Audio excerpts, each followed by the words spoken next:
Good evening and salutations, my Y&R fans. So, the same with Nick and Adam. Now, for me, I don't do Team Nick. I don't do Team Adam. I don't do teams, right? But I will sit there and say that Nick was being pretty unreasonable to Adam when Adam was sitting there asking for updates because Jordan is still out there. And the last time I checked, his name is Newman. You would think that, you know what, listen, let me sit there and tell my brother whatever, we don't get along, whatever, but for his safety, let me sit there and let her know that a crazy whack job is still out on the loose. But he doesn't really say anything to him.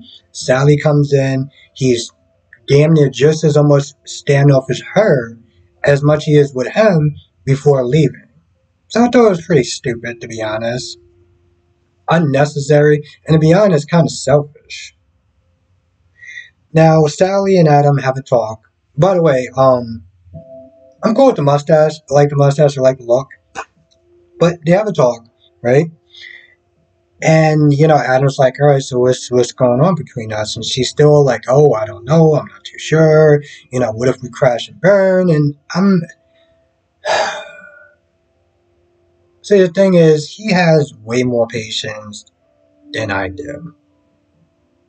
I get the level of hesitation with her on some level because they tried once, didn't work for reasons or whatever. Maybe this isn't like the first or second try, but life is too short. That's number one. Number two, Sally doesn't seem like the type person that is gun shy about things. She's the type person that just leaps first without looking and stuff like that. That's what Sally comes across to me as. So I don't understand why it's this hesitation. I don't know. Maybe, Adam has to sit there and do a little convincing, like, how about we just sit there and just have lunch first? Maybe just dinner or whatever. And I'm just like, bro, is she really worth all this trouble? I mean, I know that people sit there and say they like them together, they're fine, yada, yada, yada, but it's just like, Jesus Christ. You are a lot of work to sit there and try to convince to be with. Um, so I give him way more props than something that I would sit there and do. I just don't have that level of patience. Now, Victoria and Cole's that they're trying to convince Michael to take Claire's case. Michael's like, all right, how do you know that she's not playing you? And at the minute that you go, you get her on bail, she's out there doing this again. And this time she may sit there succeed or just escape. Then what? Hell, even when Victoria saw Nikki, and Victoria told them about trying to get Michael Baldwin to represent her. The one thing that Nikki said made sense in the fact that, like, okay, what if you sit there and you're trying to help Claire and you get put on Jordan's radar and she comes after you and she comes after your family. Now with her, okay, fine, that's the risk that she's willing to take. But is she willing to sit there and take that on everyone else's, risk? It, again, I want to sit there and it's not just Nick. To be very clear, it's not just Nick that is keeping Adam in the dark. Nikki, whatever. But even Victor? I'm like, bro, that's your son. You have a whack job that's on the loose going after you because you treated Jordan's sister like trash. And you're not even going to bother to sit there and give him a heads up?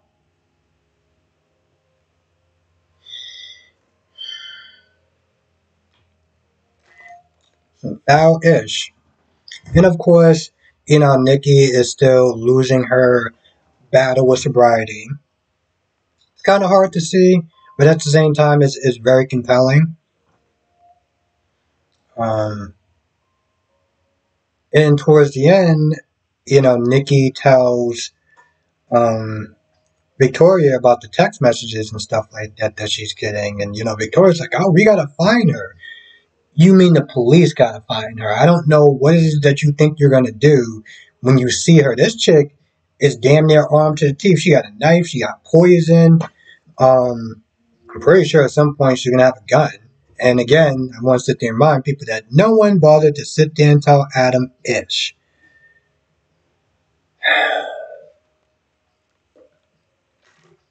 Now, Michael did go to see Claire. You know, Claire is having nightmares about Jordan and everything. And Michael's like, yo, listen, we just gonna have a talk to sit there and see if I'm even going to represent you. So, she gives Michael the sob story, the sob story that she gave Victoria and Cole. And I feel like he does believe her. I feel like he's going to help her.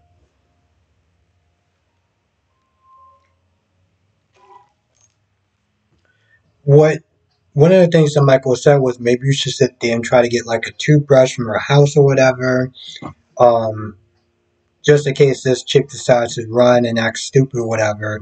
Y'all can go back to the house, get some stuff tested, um, and then if she's lying or whatever, like yo, just drop her, pretty much just kind of put her right back in jail, like. But Victoria wants to really help her. She's like, regardless if that's my blood or not, she's a victim.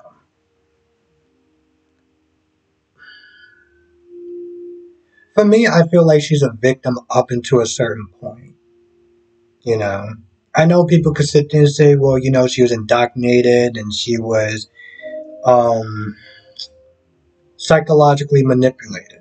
See, here's what I'm going to sit there and say about that. Part of me is sitting there looking at this like, bro, once you got the age of 21, the fact that you didn't bother to sit there and look these people up and see if it was true or not shows the level of stupidity that you have. Now she does sit there and talk to Michael, oh, I gotta be cunning, I gotta be smart, I gotta be this, I gotta be that. I'm like, did the common sense lesson just kind of skip? You skipped that when you were sitting there going through your training of getting into the Newman's good graces? Because I don't get that. But you know, they're basically just saying, well, you're a victim and you were psychologically manipulated. Now, something very similar happened on Days of Our Lives with a character named Talia being emotionally abused, which I felt like that was just the biggest effing cop out I've ever seen. And this is getting very close to that. It's not all the way there, but is really close. I'll say that much. Now, Jordan's at the hotel, and she's just pretty much just acting like a nut job. Like I said, she's armed to the teeth. She got poison. She got I can't remember if she got three or four vials of poison. She got a knife and everything like that. Um, I'll tell you this much though: if something happens to Adam, it's on all of them. All, each and every single one of them. It is on all of them. She's just being all crazy and looking at her sister and looking at Victor and swearing revenge and all this that, and the third. I'm like, all right. I mean, at the very least, it'll keep it interesting. I'll keep it interesting. I gotta sit there and say that this has probably been the most interesting that Young and the Restless has actually gotten. So I'm with it. I am with it. I think that's about it, but I'm not too sure. Now, as I always sit there and say, if I forgot anything, you know what to do. Come to the live stream tonight, 8 p.m. Eastern, 5 p.m. Pacific. We'll sit there and talk about all the shows, General Hospital, Days of Our Lives, Young and the Restless, and Bold and the Beautiful. Share these videos if you can. They definitely does help. I want to get some more Young and the Restless fans into these live streams, into these videos.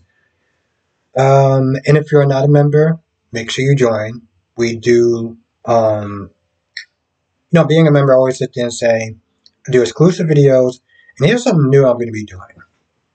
Here's something new I'm going to be sitting there trying.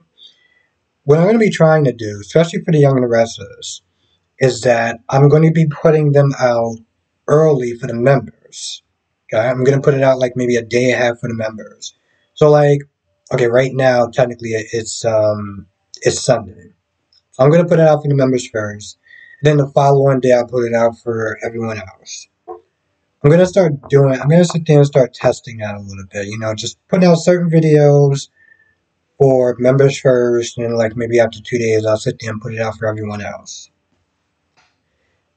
I'm always into trying to find new ways to sit there and make the membership worth it. Exclusive videos that I only do for members, live streams that I only do for members, and members monthly shout outs that I do as a way to sit there and say thank you. I really thought of that off the top. I kind of thought about that today with this review, but just in videos in general, I feel like that's something interesting I'm going to try. Anyway, with that being said, I'm going to go. I want to thank you for watching. Stay safe, and I'll see you in the next video.